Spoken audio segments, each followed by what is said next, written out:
Was the knight in shining armor in your movie?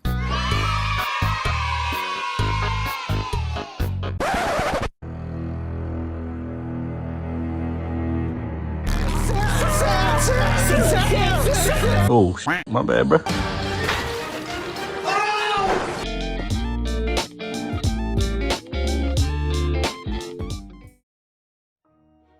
So some of you might have noticed that this is the first time I'm making two in defense of videos back to back.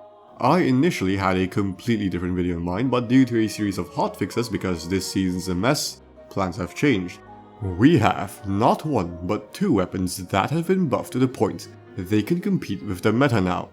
The Striker 45, just like the Lag 53 from my last video, started off as one of the worst weapons in the game. It was simply a case of being harder to use than existing options with no real benefit in return, making it very hard to justify a use case.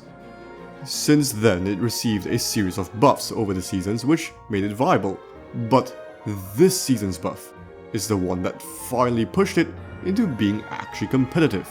So in this video, I shall be speaking in defense of the Striker 45.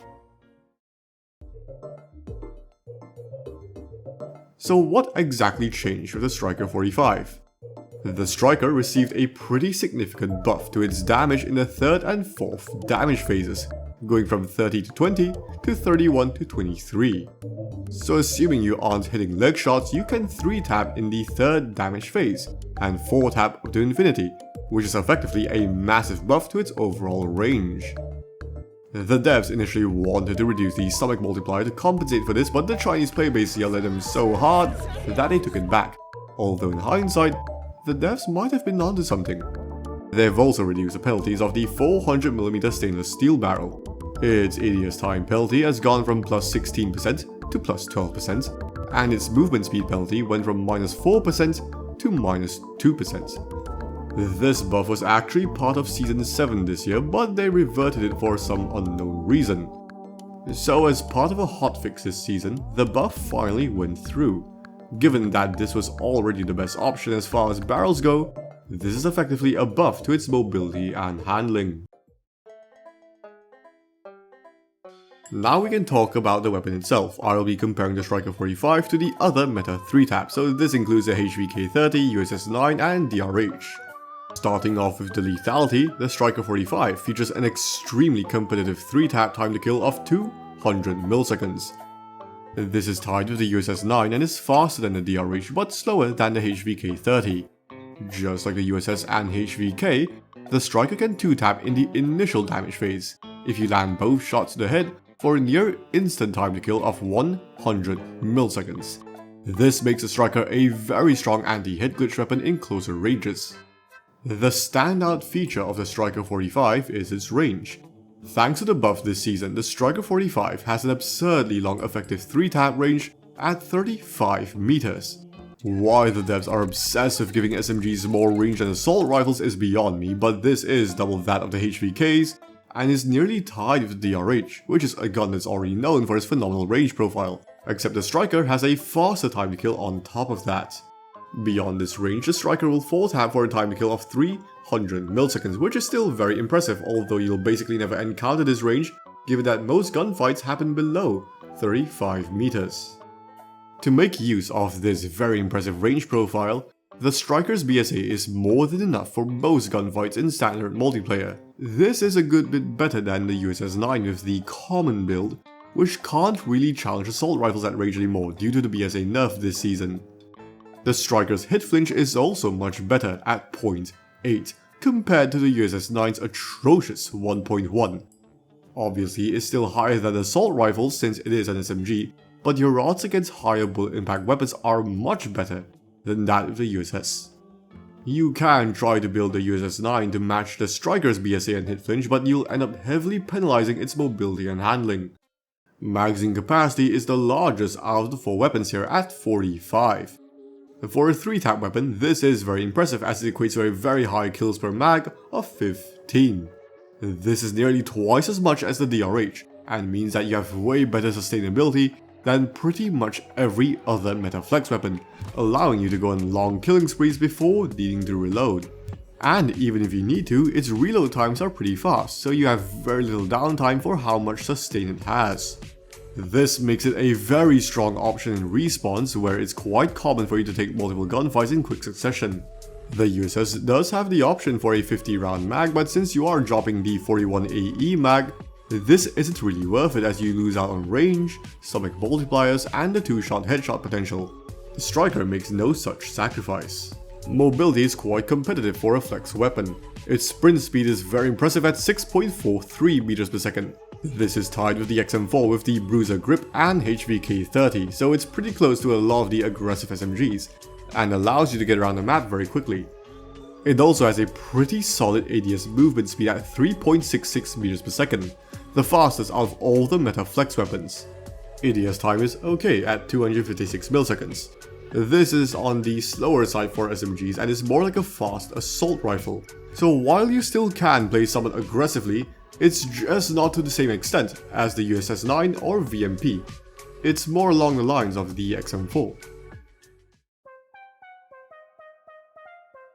Now some of you might be thinking, wait, this gun sounds kinda insane, isn't this just a better version of the USS-9? Well, not exactly. Quite a few of you would have noticed that I've yet to mention a crucial detail when I was talking about the weapon's accuracy. The Striker's BSA, the Striker's hit flinch. I didn't talk about the recoil, and that is because this is the primary downside of the weapon. It can be best described as, holy shit, this gun actually has recoil unlike the other ones. The pattern is fairly simple, going up and into the left. Where you'll start to find issues is in this magnitude. The first 9 shots have pretty manageable kick, but there is a sudden vertical jump for shots 10 to 15. After that it starts to settle down again. So if you can't kill the enemy within the initial shots, get ready to pull down hard. This will be a major turn-off for players who have been pampered by the USS-9, although if you play on gyro or have increased vertical sensitivity, this isn't too bad. But even then, taking head glitches at mid to longer ranges will be quite difficult. Leg shots are also somewhat punishing on this weapon. Within the first 2 damage phases, this is not too bad, but past this, even a single leg shot will punish your time to kill. So this means that if you have the tendency to stare at someone else's legs, you fucking creep, you will not get to enjoy that 35 meters of 3-tap range. So instead, it's going to be more like 22 meters, which is noticeably worse than the USS-9, which doesn't have to worry about any negative multipliers.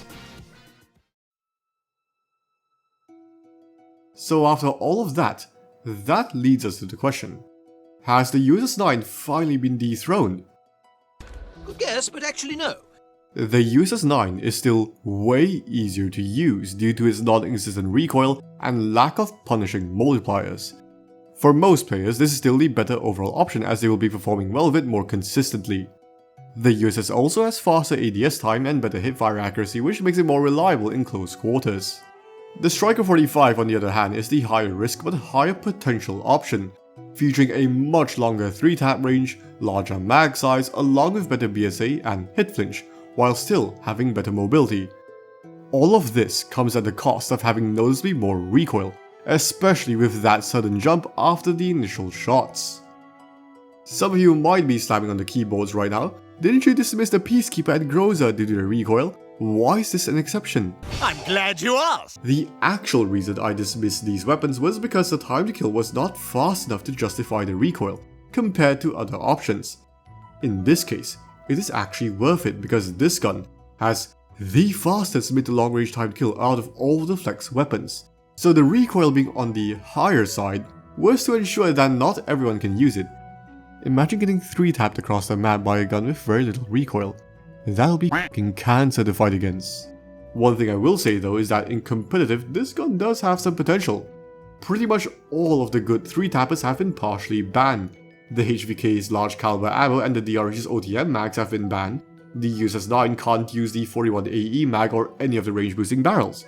So that just leaves us with the Striker 45, the only good flex 3-tap unaffected by the bans.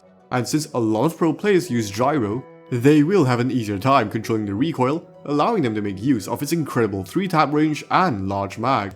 The only challenge that the Striker 45 will face in competitive is that it has to compete with the VMP in the same slot. So teams will have to decide between the versatility of the Striker 45 and the sheer aggression that you can make with the VMP.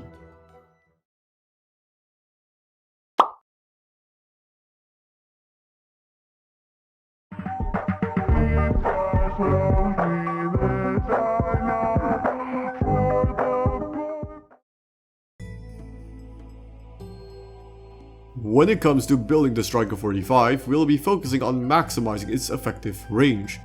Start with the monolithic suppressor and 400mm stainless steel barrel to increase its damage range as much as possible.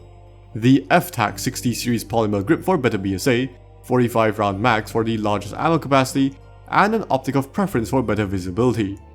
Alternatively, you can replace the rear grip for the tactical foregrip A for some of that horizontal recoil reduction. This is actually what I prefer to use. If you don't mind the iron sights, you can either run the RTC laser 1mW for better hipfire spread or the operator foregrip to cut down on that vertical recoil. And that is my defense for the Striker 45. Now I don't expect this gun to be that widely used since you actually need to pull down to use this gun effectively, but as for me, my pull down game is strong, aka I have high vert sense, so I can use this no problem with the exception of some head glitches. Also, I don't like using the USS 9 because I like to play honorably, so this is the next best thing for me. But that's just my experience from using the weapon, so what do you guys think about the Striker 45? Do you think you'll be giving it a shot after the buffs? Feel free to let me know in the comments. And if you found the video helpful, please make sure to leave a like and subscribe. But until then, I'll be seeing you in the next one. Bye.